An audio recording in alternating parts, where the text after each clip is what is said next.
Hello प्यारे साथी, नमस्कार। मैं केशपाल कुमार स्वागत करता हूं आपके अपने परिवार रोजगार विद अंकित में। आशा करता हूं कि भैया जी आप सभी अच्छे होंगे, बढ़िया होंगे, खुशहाल होंगे और जहां भी होंगे एकदम शानदार एवं जानदार होंगे। प्यारे साथी, शाम के बज चुके हैं 5 और आप सभी को पता है कि एक बहुत बेहतरीन हमारी यूपी जीके की कक्षा जिसे आप कंटिन्यू करते हुए आ ही रहे हैं। तो देख पाऊं तो शिवम जी हमारे साथ जुड़ते हुए, और यहाँ पर सौरभ जी, हेमलता, अनूप यादव, जो है संजय पाल जी, और मेरे साथी प्रतिभा, राजकमल जी। तो अब तो अमित कुमार, तो भैया जी अब तुम्हारी स्पीड हो गई है ज्यादा, तो मुझे न दिखाई पड़ रहा हो कुछ भी। उत्तर प्रदेश की योजनाएं हमारी चली हुई थी भैया जी। उत्तर प्रदेश की प्रमुख योजनाएं आप एक हेडिंग डाल भी पा रहे हैं, वहीं से आप जो है ऐड कर देना उत्तर प्रदेश की प्रमुख योजनाएं, ठीक है ना। मेजर स्कीम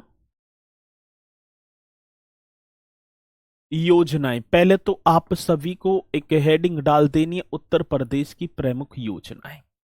अब वहीं से आप तो अब डालने की जरूरत ही ना है, क्योंकि आपने कल कक्षा की थी भी। तो सर जी अब हमें डालने की कोई जरूरत नहीं है, क्योंकि हमने तो कल कक्षा की थी और हमारी 4 योजनाएं हो गई हैं। और सर जी एक योजना मतलब कि और आगे की योजना अब स्टार्ट करनी है, ठीक है। तुम्हारी कितनी हो गई सर जी? तुम्हारी योजना हो गई थी 4, और इसी के साथ हम चलते हैं अपनी 5वीं योजना की तरफ। एक भैया जी 5वीं योजना होगी और योजना का नाम होगा भाग्य लक्ष्मी योजना।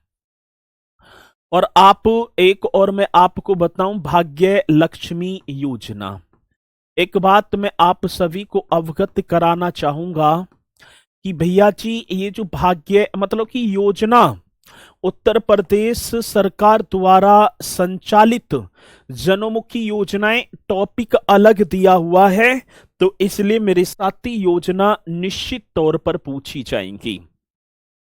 तो भाग्य लक्ष्मी योजना आप एकदम शानदार, कल की कक्षा से टेलीग्राम से प्रश्न आए थे। अच्छा, ठीक है, तो मिलते रहेंगे, ठीक है।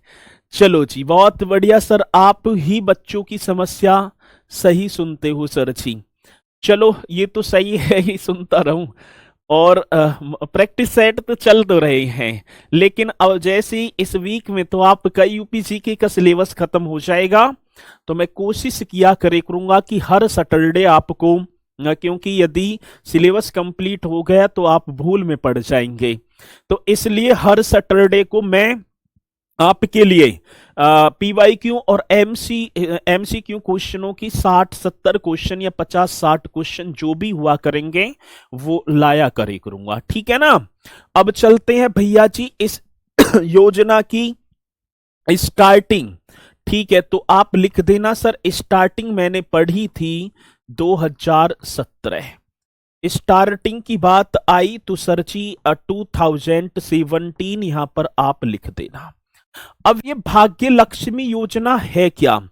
राज्य में कन्या भ्रूण हत्या को रोकना। राज्य में आपने देखा होगा कन्याओं का गर्भपात करा दिया जाता है। सती, तो राज्य में कन्या भ्रूण हत्या को रोकना और लिंगानुपात जो सेक्स रेशियो है, मतलब कि इसे समान करना, कहने का मतलब है बेटा और बेटिया को समान नजरिए से देखना। तो इस योजना का ऑब्जेक्ट हमसे पूछा गया, भैया जी ऑब्जेक्ट क्यों, किस उद्देश्य से योजना स्टार्ट की गई? तो आप लिख देना राज्य में कन्या भ्रूण हत्या को रोकना। राज्य में कन्या भ्रूण राज्य में कन्या भ्रूण हत्या को रोकना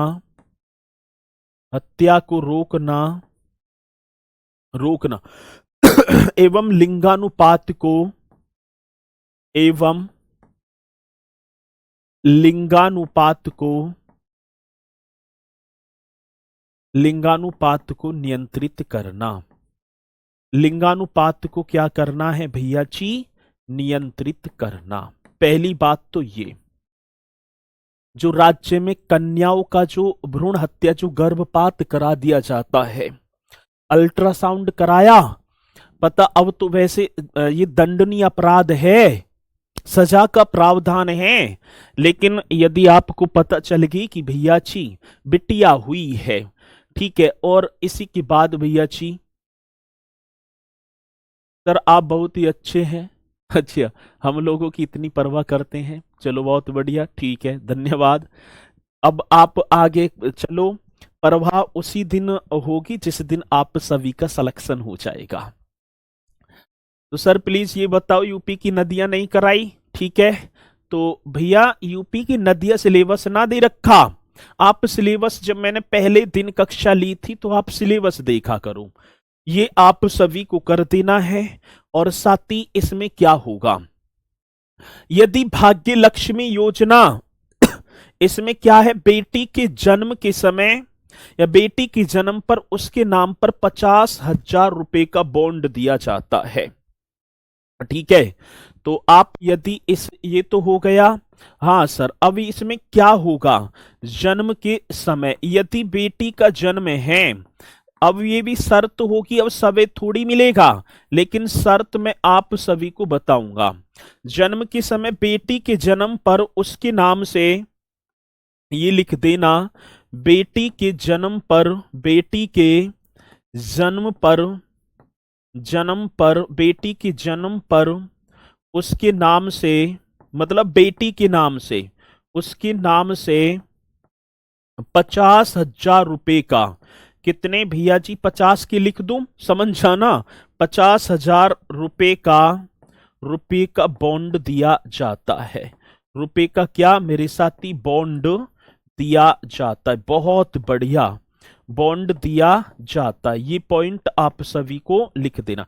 तो सर जी बेटी के जन्म पर उसके नाम से 50,000 रुपए का बॉन्ड दिया जाता है, और ठीक है, और जब जो बेटी के 21 वर्ष की होने पर लगभग 2 लाख की परिपक्वता राशि बन जाती है, दिया जाता है। जो बेटी के, यहां लिख देना, जो, हाँ सर जी, बेटी के 21 वर्ष, बेटी के कितने, 20 वर्ष होने पर, 20 वर्ष मतलब 21 वर्ष, बेटी के 21 वर्ष की होने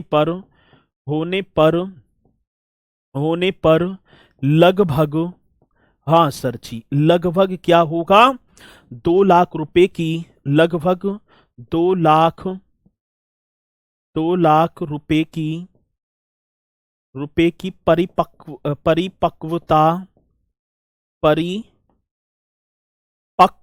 परिपक्वता राशि बन जाती है।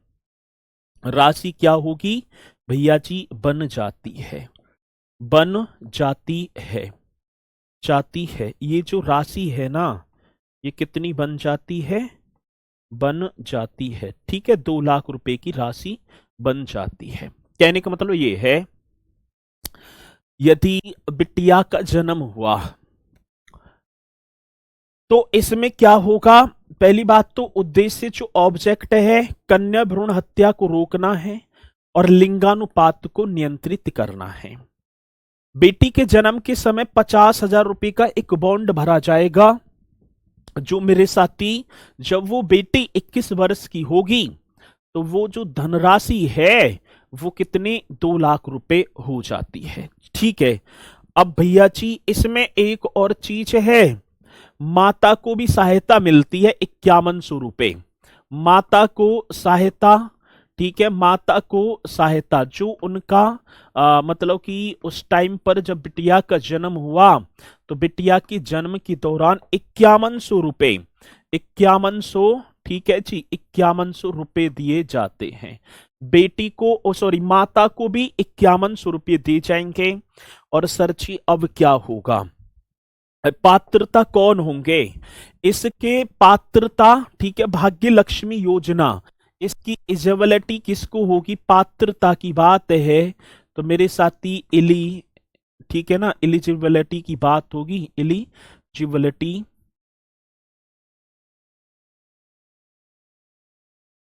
ठीक है, तो एलिजिबिलिटी किसको, पहली बात आवेदक उत्तर प्रदेश का स्थायी निवासी होना चाहिए।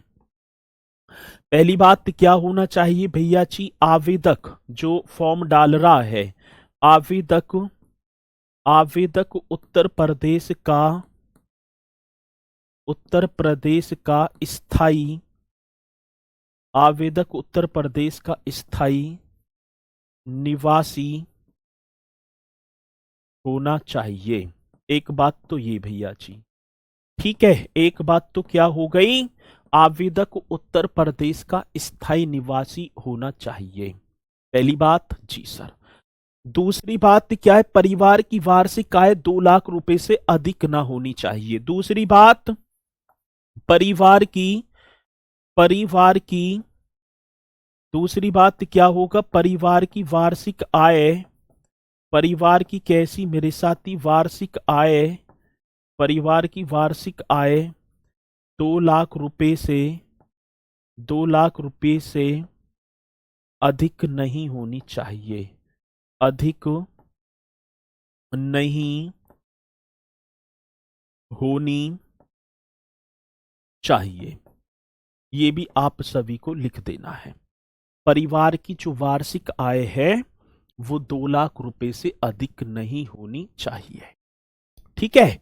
तो ये पॉइंट एकदम आप सभी को नोट कर लेना है, यूट्यूब पर करवाया करो, ठीक है, करवा दूंगा सर, सिर्फ 2000 अकाउंट में आते हैं, अच्छा 2000 यार नहीं, ये इस योजना को आप लिख देना बढ़िया तरीके से, और योजना होगी उत्तर प्रदेश में भाग्य लक्ष्मी योजना। 2017 में स्टार्टिंग, राज्य में कन्या भ्रूण हत्या को रोकना, लिंगानुपात को नियंत्रित करना, बेटी के जन्म पर उसके नाम से 50,000 रुपए का बॉन्ड दिया जाएगा, जब बिटिया 21 वर्ष की हो जाएगी तो 2 लाख रुपए की राशि हो जाएगी, माता को भी 5100 रुपये दिए जाते हैं। पात्रता एलिजिबिलिटी, आवेदक उत्तर प्रदेश का स्थायी निवासी होना चाहिए, और परिवार की वार्षिक आय 2 लाख रुपए से अधिक नहीं होना चाहिए, ठीक है।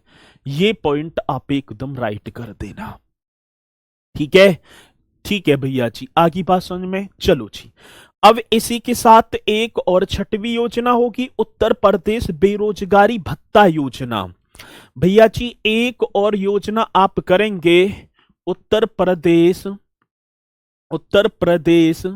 बेरोजगारी, ये आप कर देना, उत्तर प्रदेश बेरोजगारी भत्ता योजना। अब बेरोजगार, अब सपोज करो जैसे कि हम बेरोजगार हो गए, अब उत्तर प्रदेश सरकार ने एक बेरोजगारी भत्ता योजना भी चलाई थी, जो कि मेरे साथी 2012 में, इसकी स्टार्टिंग की बात आ जाती है ना, स्टार्टिंग आप करेंगे सर जी 2012 में, 2012, बहुत बढ़िया सर।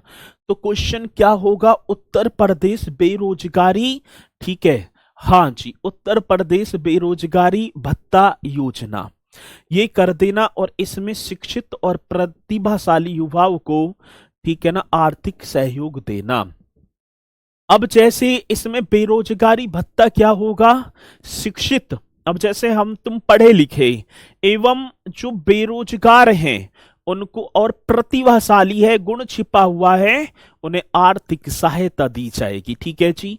तो उत्तर प्रदेश की बात है, चलो जी आगे बात समझ में, उत्तर प्रदेश बेरोजगारी भत्ता योजना, ये आप ऑब्जेक्ट इसका क्या करेंगे, ऑब्जेक्ट ये आप लिख देना मेरे साथी, ऑब्जेक्ट उद्देश्य, शिक्षित और प्रतिभाशाली युवाओं को, शिक्षित और प्रतिभाशाली युवाओं को क्या देना है भैया जी, आर्थिक सहयोग देना, शिक्षित एवं, ये तो यही हो गया, शिक्षित और प्रतिभाशाली युवाओं को ये बता देना सर जी, शिक्षित एवं प्रतिभाशाली, शिक्षित एवं प्रतिभाशाली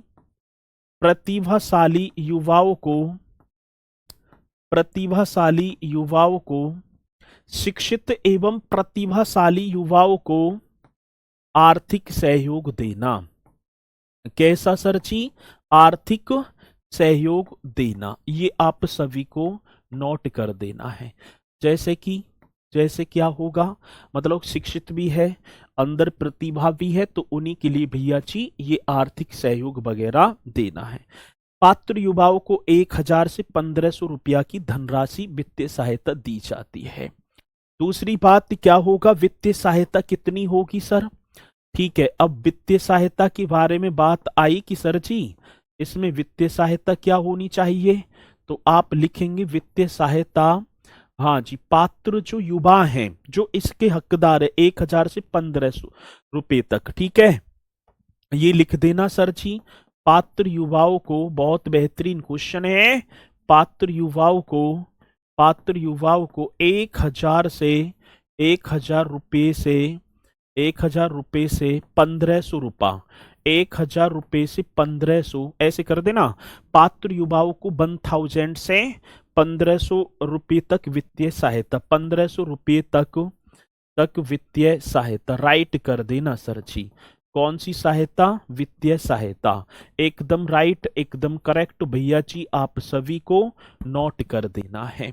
अब इसमें क्या होगा, जो प्रतिभाशाली युवा हैं, ठीक है, जो प्रतिभाशाली युवा हैं उन्हें क्या मिलेंगे भैया जी? उन्हें 1000 रुपए से 1500 रुपया उनके खाते में आ जाएंगे। अब इसमें क्या होगा, अब ये हमें जो पात्रता है ना, ये सबसे ज्यादा इन पर एलिजिबिलिटी जो है, ये एलिजिबिलिटी जो होंगी इन पर ही तो फोकस करना है। तो ये सबसे ज्यादा, ठीक है ना, क्वेश्चन आता है एलिजिबिलिटी। चलो जी, अब ये क्या क्या होगी, पात्रता की बात है। पात्रता भैया जी, आवेदक उत्तर प्रदेश का स्थायी निवासी होना चाहिए। पहली बात क्या होगी मेरे साथी? पहली बात तो होगी आवेदक उत्तर प्रदेश का स्थायी निवासी होना चाहिए। उत्तर प्रदेश का आवेदक उत्तर प्रदेश का स्थायी निवासी होना चाहिए। बहुत बढ़िया सर जी, आवेदक उत्तर प्रदेश का स्थायी निवासी होना चाहिए। ठीक है जी, एकदम राइट क्वेश्चन होगा, आवेदक उत्तर प्रदेश का स्थायी निवासी होना चाहिए। दूसरी बात, आवेदक कम से कम 10वीं कक्षा, अब तुम देख लो 10वीं पढ़े लिखे तो है ही सब। आवेदक कम से कम 10वीं कक्षा उत्तीर्ण हो। 10वीं जो कक्षा है, आवेदक कम से कम 10वीं कक्षा क्या होना चाहिए? उत्तीर्ण हो। अब देखो भैया जी, अब जैसे हम होमगार्ड के लिए 10वीं पास तो हैं ही, हम शिक्षित की श्रेणी में तो आगे सरकार की नजरों में। और दूसरी बात, जब हम भैया जी इस योजना के लिए हम पात्र हो जाएंगे, आप भर सकते हैं, तो आपको भैया जी मतलब कि 1000 से 1500 रुपया प्रति माह वित्तीय सहायता इसमें मिल सकती है। आवेदक की आयु 21 वर्ष से 35 वर्ष के बीच होनी चाहिए। अब ऐसे ना है कि आप भैया जी 18 वर्ष के ही हों, तो आवेदक की आयु, हाँ सर, आवेदक की आयु की बात आती है ना, आवेदक की आयु 21 वर्ष से 35 वर्ष, ठीक है, 21 वर्ष से 35 वर्ष के बीच होनी चाहिए। ठीक है, बीच होनी चाहिए। बहुत बेहतरीन क्वेश्चन है जो कि हमसे ये पूछा जाता है। आवेदक की आयु 21 वर्ष से 35 वर्ष के बीच होनी चाहिए। परिवार की वार्षिक आय 3 लाख रुपए से अधिक ना होनी चाहिए। ठीक है सर, इतना डीप पूछा जाता, यही तो पूछे जाएंगे, ये पॉइंट पूछे जाते हैं, डीप ना है। ठीक है, दूसरी बात, आप परिवार की वार्षिक आय 3 लाख रुपए से अधिक ना होनी चाहिए। परिवार की, चौथा पॉइंट क्या होगा सर जी? परिवार की वार्षिक आय, ये भी आप सभी को लिख देना है। परिवार की जो वार्षिक आय है, एकदम राइट, हाँ सर, परिवार की वार्षिक आय आय 3 लाख से अधिक, 3 लाख से अधिक नहीं होनी चाहिए, 3 लाख से अधिक नहीं होनी चाहिए। ये भी आप सभी को नोट कर देना। परिवार की वार्षिक आय 3 लाख से अधिक नहीं होनी चाहिए, तभी आप इसके पात्रता होंगे। आपकी आयु 21 से 35 वर्ष, परिवार की आय जो है, ठीक है ना, 3 लाख रुपए से अधिक ना होनी चाहिए। आवेदक किसी भी सरकारी या निजी संस्थान में कार्यरत नहीं होना चाहिए। बेरोजगार हो एकदम, ठीक है, घर से एकदम ऐसे ललकार सी मिलनी चाहिए कि भैया जी बहुत बुरी स्थिति होनी चाहिए तब। आवेदक किसी भी, ठीक है, अब आवेदक किसी भी, ये भी आप सभी को लिख देना है, आवेदक किसी भी सरकारी संस्थान जो होते हैं ना, आवेदक किसी भी सरकारी या निजी जो संस्थान है या निजी संस्थान में कार्यरत न होना चाहिए, निजी संस्थान में कार्यरत न होना चाहिए, कार्यरत न होना चाहिए। बहुत बेहतरीन क्वेश्चन है, ठीक है जी, एकदम राइट होगा। आवेदक किसी भी सरकारी या निजी संस्थान में कार्यरत न होना चाहिए। अब भी चल रही है योजना, ठीक है। चलो जी, होमगार्ड के बारे में बता दो। होमगार्ड की बुक 149 में कहां से लें? एप्लीकेशन पर देखो भैया जी, अब बुक, ठीक है। ये पॉइंट ये किसके हैं? तो ये आप बताएंगे, उत्तर प्रदेश बेरोजगारी भत्ता योजना, इन्हें रट देना एकदम। इसी के साथ मेरे साथी कन्या विद्याधन योजना, एक और आप करेंगे, आप एक योजना और लिखेंगे, कन्या विद्याधन योजना, कैवी? सातवीं योजना नाम होगा कन्या विद्याधन योजना। बहुत ही बेहतरीन योजना, कन्या विद्याधन योजना। छापो जी, छाप दो, कन्या विद्याधन योजना। आ रही है बात समझ में? हाँ सर। वैसे तो योजना 2012 में स्टार्ट हुई थी अखिलेश यादव जी की सरकार में, और आर्थिक रूप से कमजोर वर्ग की मेधावी छात्राओं को उच्च शिक्षा के लिए प्रोत्साहित करना। अब कुछ ऐसी छात्रा होती हैं, माना कि जिन्होंने 12th कक्षा करी और 12th कक्षा करने के बाद अब आगे की पढ़ाई एकदम समाप्त। आगे की पढ़ाई क्या होगी भैया जी? अब समाप्त। घर वाले भी बोलेंगे कि अब हम आगे की पढ़ाई नहीं करवा सकते। तो दूसरी बात, तो उन्हीं को मद्देनजर रखते हुए मेरे साथी, उन्हीं सारी चीजों को कन्या विद्याधन योजना, आर्थिक रूप से कमजोर वर्ग की मेधावी छात्राओं को ये जो स्टार्ट की गई थी, इसका जो ऑब्जेक्ट जो था ये आपको करना है। ऑब्जेक्ट क्या होगा? आर्थिक रूप से कमजोर वर्ग की मेधावी छात्राओं को कैसा होगा भैया जी? आर्थिक रूप कमजोर है बेचारी, आर्थिक रूप से कमजोर वर्ग की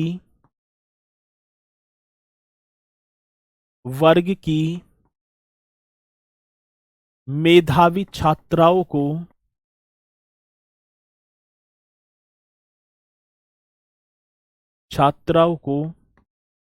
उच्च शिक्षा के लिए, अब आगे की पढ़ाई करो भैया, हायर एजुकेशन, यही तो है।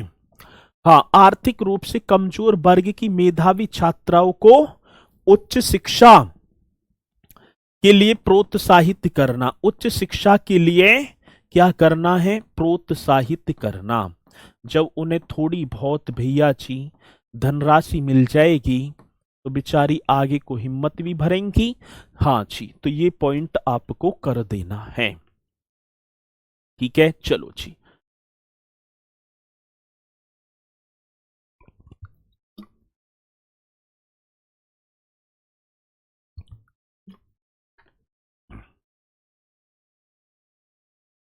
मिल जाएगी भैया, ठीक है। तो आर्थिक रूप से कमजोर वर्ग की मेधावी छात्राओं को उच्च शिक्षा के लिए प्रोत्साहित करना। अब इसमें क्या है भैया जी, 12वीं कक्षा उत्तीर्ण करने वाली छात्रा को, अब माना कि किसी छात्रा ने 12वीं कक्षा उत्तीर्ण कर ली, तो 12वीं कक्षा उत्तीर्ण करने वाली छात्रा को आगे की पढ़ाई के लिए 30,000 रुपए की धनराशि एक मुश्त दी जाती है। ठीक है, चलो जी। अब दूसरी बात, इसकी जो लाभार्थी होंगी, ये तो उद्देश्य हो गया।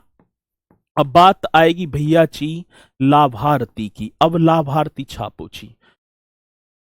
अब क्या लाभार्थी, 12वीं कक्षा उत्तीर्ण करने वाली छात्राओं को 12वीं कक्षा, हाँ सर जी, कौन सी 12वीं कक्षा उत्तीर्ण करने वाली, 12वीं कक्षा उत्तीर्ण करने वाली मेधावी छात्राओं को, भैया जी कौन सी छात्राओं की बात होगी, तो आप राइट करेंगे मेधावी छात्राओं को। 12वीं कक्षा उत्तीर्ण करने वाली मेधावी छात्राओं को आगे की पढ़ाई के लिए, हाँ सर, आगे की पढ़ाई, अब वो बेचारी आगे की पढ़ाई करेंगी। आगे की पढ़ाई के लिए कितना, पढ़ाई के लिए भैया जी 30 के का मतलब समझ लो 1000, 30,000 एक मुश्त आर्थिक सहायता, 30,000 रुपए की एक मुश्त आर्थिक सहायता एक मुश्त दी जाएगी, एकदम ऐसा ना टुकड़ान में, आर्थिक सहायता। बहुत बढ़िया सर जी, यही तो होना चाहिए। हाँ सर, ये लेकिन अखिलेश यादव की सरकार में स्टार्ट की थी। पहले जो मिलते थे 20,000 रुपए थे 2012 में जब ये योजना आई, और 2016 में ये कर दी भैया जी 30,000 रुपए। 2012 में जब योजना स्टार्ट हुई तो 20,000 रुपए मिलते थे, लेकिन आज देखा जाए तो भैया जी, आज देखा जाए तो ये आप जो है 30,000 रुपए इसे कर देना। किसी मेरे साथी को कोई डाउट है? नहीं जी। आगे चलेंगे, 8वीं योजना वृद्धावस्था पेंशन योजना। आज आपने देखा भी होगा भैया जी, वृद्धा अवस्था कौन सी, वृद्ध व्यक्ति हैं, वृद्धावस्था पेंशन योजना। बहुत बेहतरीन क्वेश्चन मेरे साथी, कौन सी वृद्धा अवस्था पेंशन योजना, एकदम राइट कर देना सर, वृद्धावस्था पेंशन योजना। अब वृद्धा अवस्था, वृद्ध जो 60 वर्ष से अधिक आयु के हैं, उन्हें भैया जी, उनके लिए यह योजना स्टार्ट की गई, वृद्धों को पेंशन के रूप में आर्थिक सहायता देना। भैया जी इस योजना का ऑब्जेक्ट था वृद्धों को आर्थिक सहायता के रूप में, मतलब पेंशन के रूप में। ये लिख देना भैया, किसकी बात चल रही है, वृद्धों को पेंशन के रूप में, पेंशन के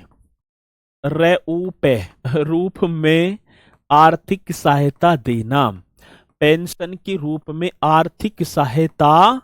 जी सर जी, कैसी सहायता मेरे साथी, आर्थिक सहायता देना। छापो, छाप दिया जी, एकदम करेक्ट। वृद्धों को पेंशन के रूप में आर्थिक सहायता, इकोनॉमिक हेल्प देना, ये आप लिख देना सर जी, ठीक है। मतलब वृद्धों को पेंशन के रूप में आर्थिक सहायता, ठीक है। ये कब आई थी, तो ये बहुत पुरानी योजना है, कभी इंदिरा गांधी के टाइम की थी, उन्हीं का ये पार्ट है। जिनकी ईयर दे रखे उन्हें लिखाऊंगा बाकी।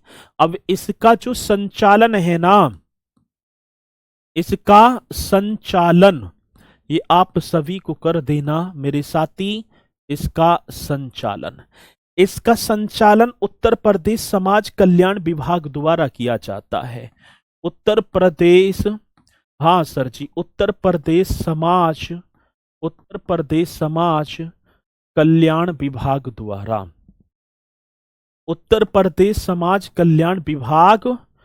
द्वारा, ठीक है जी, इस योजना का क्या, उत्तर प्रदेश समाज कल्याण विभाग द्वारा इसका पेंशन पात्र लाभार्थियों को 1,000 रुपए। अब पेंशन राशि क्या होगी सर, यही तो क्वेश्चन है, आज पेंशन राशि की बात है। तो आप लिख देना पात्र लाभार्थियों को, पात्र लाभार्थियों को, पात्र, हाँ सर जी, लाभार्थियों को, ये क्वेश्चन आता है सर जी, पात्र लाभार्थियों को, लाभार्थियों को प्रति माह, प्रति माह 1,000 रुपए, प्रति माह 1,000 रुपए, मतलब 1,000 रुपए। अब जो ये वृद्ध जो होंगे ना, ठीक है भैया, स्थापना कब हुई, तो इसकी स्थापना न दे रखी, पहली है योजना, ठीक है, इंदिरा गांधी की टाइम पर चली आई थी। यदि इनके ईयर मैं अपने आप लिखा दूंगा, ठीक है, चलो सर ये आप कर देना। अब ये 1,000 रुपए, और ये जो 1,000 रुपए आएंगे ना, ये त्रिमासिक, मतलब कि त्रिमासिक 3 महीना में आएंगे, त्रिमासिक मतलब कि 1,000 रुपये प्रति माह के हिसाब से, कहने का मतलब 3,000 रुपए त्रिमासिक आ जाएंगे, मतलब वर्ष में 4 बार आएंगे लाला, हर महीना ना आएंगे, वर्ष में 4 बार आएंगे, हर 3 महीना में 3,000 रुपए आपको मिल जाएंगे।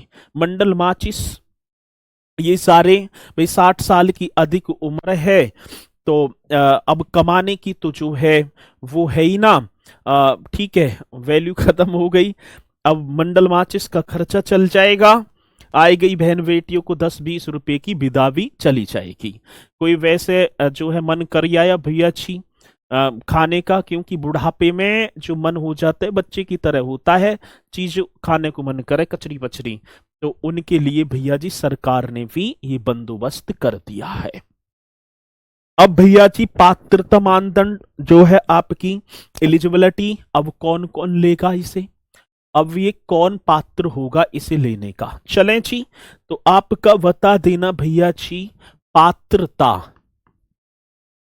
पात्रता, ये आप हेडिंग डालेंगे एलिजिबिलिटी, एलिजिबिलिटी, ठीक है ना।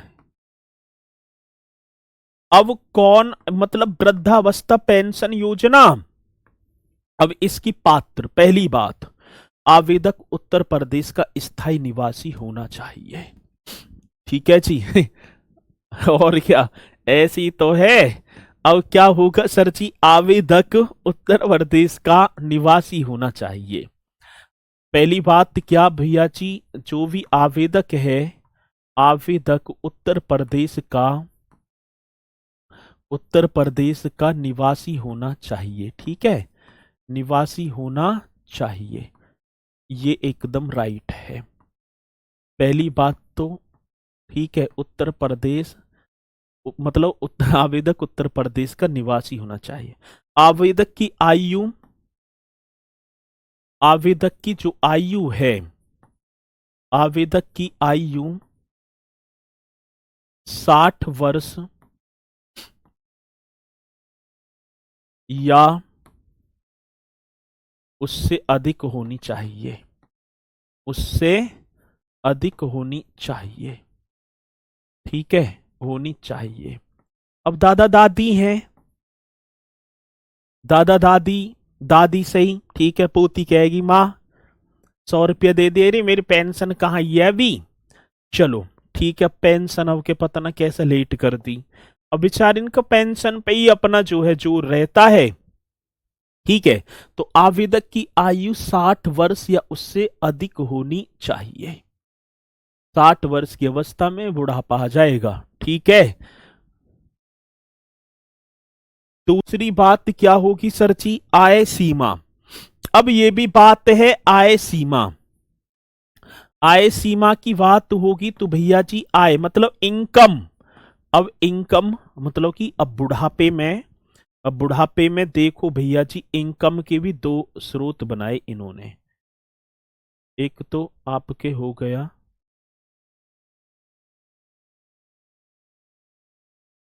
ठीक है जी, अब इनकम की बात है, एक ग्रामीण क्षेत्र और एक आपका हो गया भैया जी शहरी क्षेत्र।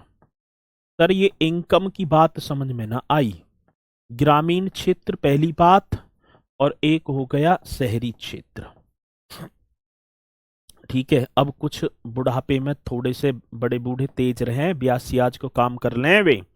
वार्षिक आय ग्रामीण क्षेत्र में जो है, मतलब जो भी व्यक्ति है, दादा दादी है, उनकी जो वार्षिक आय है रुपये, ये भी बहुत इंपोर्टेंट क्वेश्चन है, 40,080 से वार्षिक आय 40,000, मतलब 40,080 से 80 से अधिक नहीं होनी चाहिए, से अधिक नहीं होनी चाहिए, अधिक नहीं होनी चाहिए, होनी चाहिए।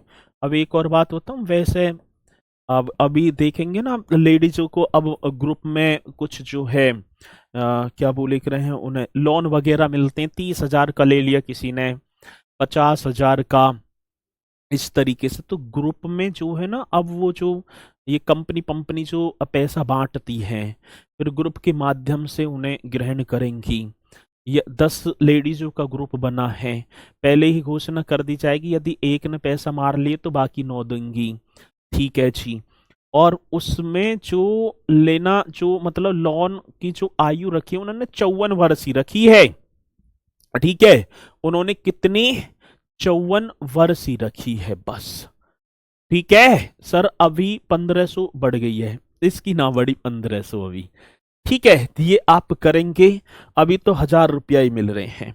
शहरी क्षेत्र में देखो सर जी, वार्षिक आय जो हमारा शहरी क्षेत्र है, अब इसमें वार्षिक आय आय रुपये 56,400, 56,000 होगा, हाँ, 56,460 रुपये से अधिक नहीं होनी चाहिए। 56,460 से अधिक नहीं, अधिक नहीं, नहीं होनी चाहिए, नहीं होनी चाहिए। बहुत बढ़िया, नहीं होनी चाहिए, ये आप सभी को लिखना है।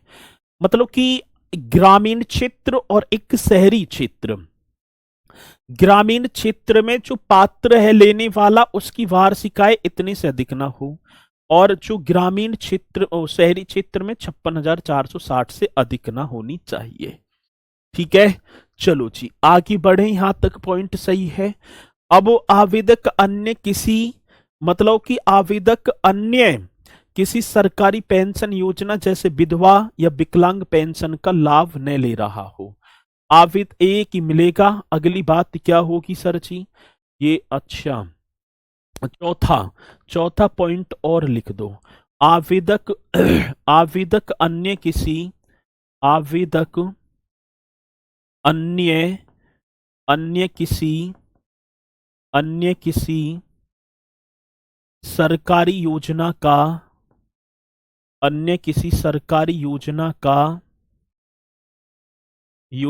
का लाभ नहीं ले रहा हो, ले रहा हो। ठीक है जी, तो आवेदक अन्य किसी सरकारी योजना का लाभ नहीं ले रहा हो, जब ही मिलेगी। ठीक है, चलो जी क्विज में सर जी हमारी भी सुन लो। 10 क्वेश्चन डाला करो क्विज में प्लीज, कृपया करके। और तुम्हारे ग्रुप थोड़ी है और उनमें भी डालता हूँ मैं, अरे एक क्वेश्चन डालने में वैसी ना, पहले टाइप करना पड़ेगा, फिर जी सारी चीजें होती है, बहुत टाइम लगता है। ये तो शुक्र समझ लो मैं डाल रहा हूँ अब इतना भी सबर ना हो रहा, ये तो गलत बात है। चलो जी अगला क्वेश्चन होगा, ये तो हो गई भैया जी आपकी वृद्धावस्था और एक और अवस्था। अब होगा कुष्ठावस्था पेंशन योजना, कुष्ठ रोग से। ठीक है, आप 9वीं योजना और लिख देना भैया जी, कुष्ठावस्था, कुष्ठावस्था पेंशन योजना, कुष्ठावस्था पेंशन योजना।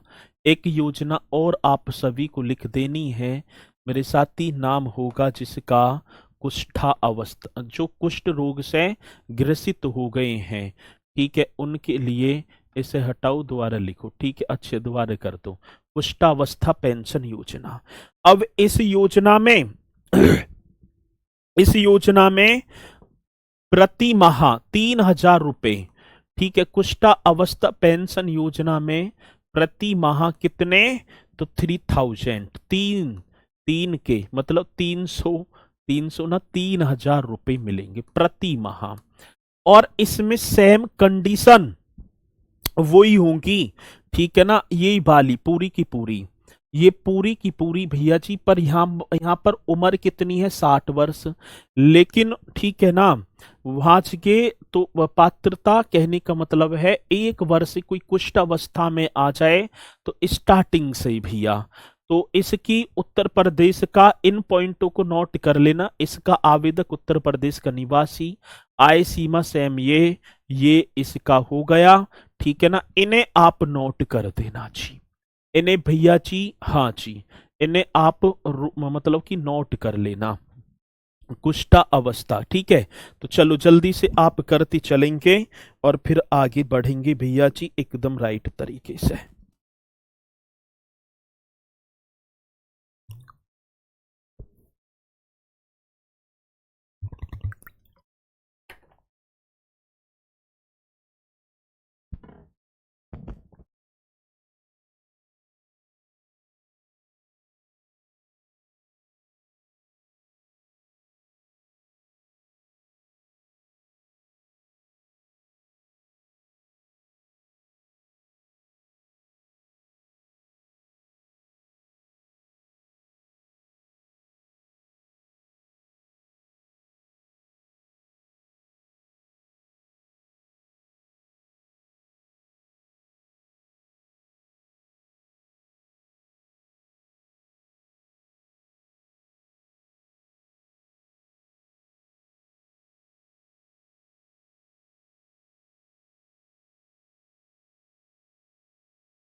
चलो भाई आगे बढ़ जाएं, आगे बढ़ जाएं भैया जी।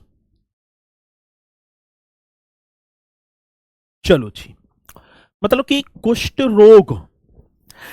रोग के कारण दिव्यांगता झेल रहे, जैसे जैसे देखा कि एक पैर पर मार गया, पीलिया सही बोलेंगे हम, पैरालाइसिस हो गए ना, इस तरीके से किसी का नीचे शरीर काम न करता है, वो विकलांगता की श्रेणी में आते हैं, ठीक है ना। तो कुष्ठ रोग, किसी की नेत्र चले जाते हैं, तो वो ही हो गया। चलो, तो इसमें आप कुष्ठ अवस्था पेंशन योजना, बाकी इसके पॉइंट, अब ये 60 वर्ष से ऊपर ना होगी, ये तो भैया जी अपने देखें तो हम बचपन से स्टार्ट हो जाती है, तो इसे ठीक है ना, भाई छोटा बच्चा है, दिव्यांग हो गया, ठीक है, कुष्ठ रोग के कारण, तो उसे तभी से ये 3,000 रुपया प्रति माह मिलने स्टार्ट हो जाएंगे। एक दिव्यांग पेंशन योजना भी होगी, सर जी कौन सी, तो आप लिख देना दिव्यांग दिव्यांग पेंशन योजना, बहुत बढ़िया, दिव्यांग पेंशन योजना राइट कर दो सर जी, दिव्यांग पेंशन योजना। मेरे साथी दिव्यांग पेंशन योजना भी एक आई, और इसमें एक सामान्य दिव्यांगजन होगा, इसमें एक कैसा होगा भैया जी, सामान्य दिव्यांगजन, और एक कुष्ठ प्रभावित दिव्यांगजन। एक तो सामान्य रूप से, ठीक है जी, सामान्य जी दिव्यांगजन, एक तो सामान्य दिव्यांगजन, एक हो गया कुष्ठ प्रभावित, भैया जी कौन सा, कुष्ठ प्रभावित दिव्यांगजन, कुष्ठ प्रभावित दिव्यांगजन, एक तो सामान्य और एक कुष्ठ प्रभावित दिव्यांगजन।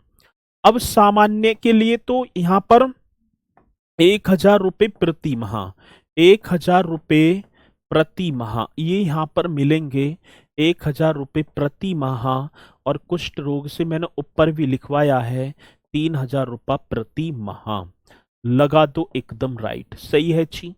सामान्य दिव्यांगजन के लिए 1,000, कुष्ठ रोग प्रभावित दिव्यांगजन के लिए 3,000। दिव्यांगता 40% उससे अधिक की दिव्यांगता का प्रमाण पत्र होना अनिवार्य है। अब दिव्यांगता एक तो छोटा थोड़ा सा ही लंगड़ा के चल रहा है, एक भैया जी पूरा ही चिड़िया पिड़िया लेकर ऐसे चल रहे हैं।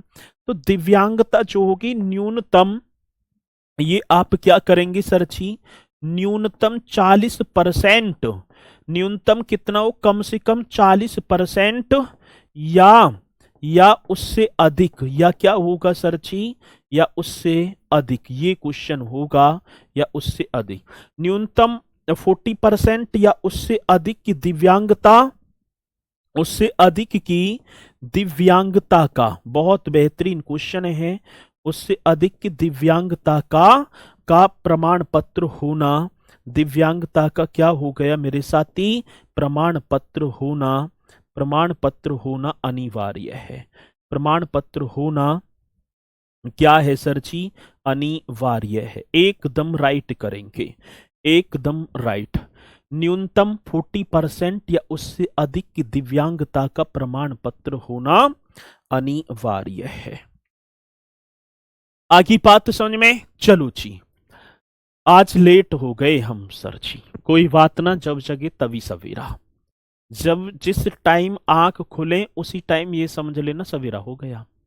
आगे बात समझ में, तो जब जगे तभी सवेरा, ऐसे मान लो, ये भी एकदम राइट। अब इसकी बात है भैया जी, अब दिव्यांगता का प्रमाण पत्र क्या होगा, सेम यही पॉइंट उतार देना, वृद्धावस्था वाले कहां गए, हाँ ये वाले, ठीक है ना, पात्रता मतलब एलिजिबिलिटी, सेम यही वाले। यहां आवेदक की आयु 60 है तो यहां 18 कर देना, यहां क्या कर देना भैया जी, 18।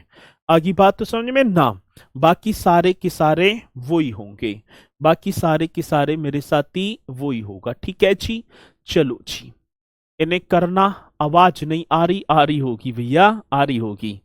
अब जी, ये आपके 1000 रुपये प्रति माह सामान्य और कुष्ठ रोग से प्रभावित 3000 रुपए, और ये बाकी जो एलिजिबिलिटी है, जो पात्रता है, वो आप उन्हें कर देना। किसी मेरे साथी को कोई डाउट नहीं होगा। यहां से कल मिलेंगे और 2-3 मतलब कि आपकी जो है ये 20 एक समथिंग होंगी ना, इन्हें करेंगे और फिर भैया जी ये आपका सिलेबस पूरा, और ठीक है जी, आपकी सैलरी में 1000 उधार दे देना सर जी। मैं का इनका लाभ ले रहा हूं, मैं नहीं ले रहा, ठीक है। तो भैया जी संडे को वही पहला वाला चैनल स्टेनो RWA का, वहां पर और बेहतरीन सी कक्षा, उन्हें भी आप सभी को नोट करना है। तो मुलाकात करेंगे एकदम बेहतरीन तरीके से, तो सभी जुड़ेंगे मेरे साथी, ठीक है ना। संडे को भी प्रचार कर देना है आप सभी को, है ना। एक बार चैनल पर विजिट करेंगे, वहीं पर स्टेनो RWA पर लाइक करके आ जाएंगे, ठीक है। चलो, तो सभी बोलेंगे सर जी, जय हिंद जय भारत।